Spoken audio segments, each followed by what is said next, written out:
Hi everyone, it's Lakia back with the discussion board for the third one. I made some notes after visiting all the professional sites.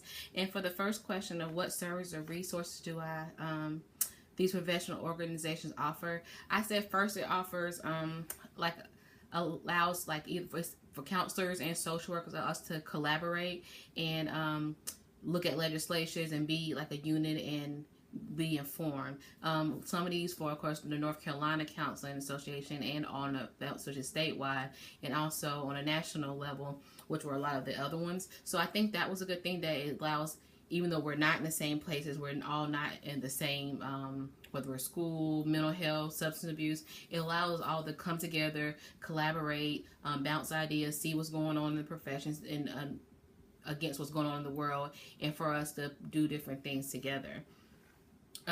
Like I already mentioned it, but the legislatures, like I know for a lot of the sites that I went to, it was saying that it talked a lot. Some of them were like the HB2 laws and how will it affect how could it affect counseling and our profession and our work. So I saw a lot of sites had issues with those up in the new legislature, maybe with maybe slight changing of laws or ethics or things like that. So I like that they all like tie in to like everyone be informed.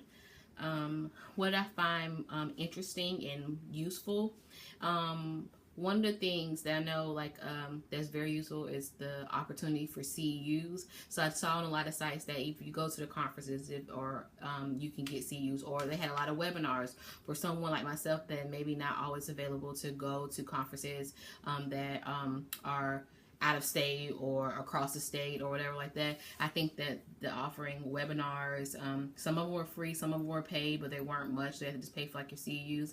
I think that's a big resource and a big benefit that you can learn and still gather information from your home. Another thing was that mostly all of them had the job opportunities. I know I went to the one of the ACA site and other sites. They had things all over the state, but I like that North Carolina's counseling association had like the local jobs, things that are going to become are available now. So that's a good resources for, I know, people like myself that are going to be looking for placements and looking for opportunities. So the fact that they post them there, that is like a one-stop shop, especially if you're on that site anyways, if you remember, that you're able to see, oh, this is new, this is interesting, I would like to try this out. I liked when I went to the ACA, like I said before, all the standards is like a one-stop shop. If you have questions, go there. You probably figure out your answer. And the local site, I like North Carolina because they had things that pertain to us. But I also like the National Board site. That's one of the ones I liked because it really was very detail oriented. It tell what is National Board, how can you begin to do your examination and do your objectives to be nationally board certified, what are the benefits, what does it mean. So I like that because I didn't know a lot about the National Board. I know that you can be National Board certified, it usually means more pay, but it really went more in detail about what it is and how it would be beneficial to once we have some years of experience to go back and get nationally board certified. And the last question was an important activity that counts well the going to conferences.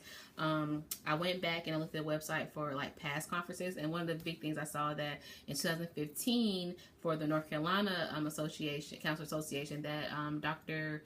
DB was the Administrator of the Year for 2015. So that let me see like, oh, wow, I didn't know that because we weren't in the program then, and it was like, oh, we have like leaders of the counseling field as our professor and leading us into becoming counselors. So that was like very encouraging. So like, oh, one of our own, the ones that are teaching and leading us, was the Administrator of the Year. So that spoke heavily about ECU and about our program.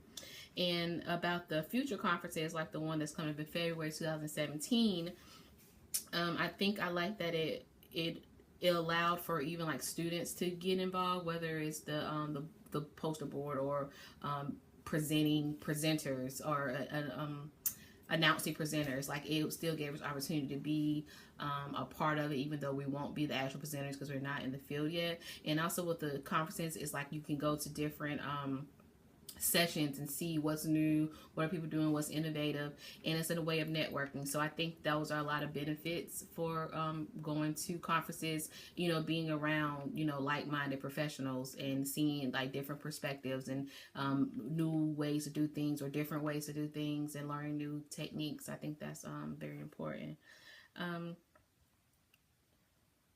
I said about the kids being, students being able to be involved. That's about it. Thank you for posting all those sites, because I would definitely save those so I can go back and see what opportunities we have and what CUs and jobs, and if I have questions about certain things. I'll see y'all next week in the discussion board.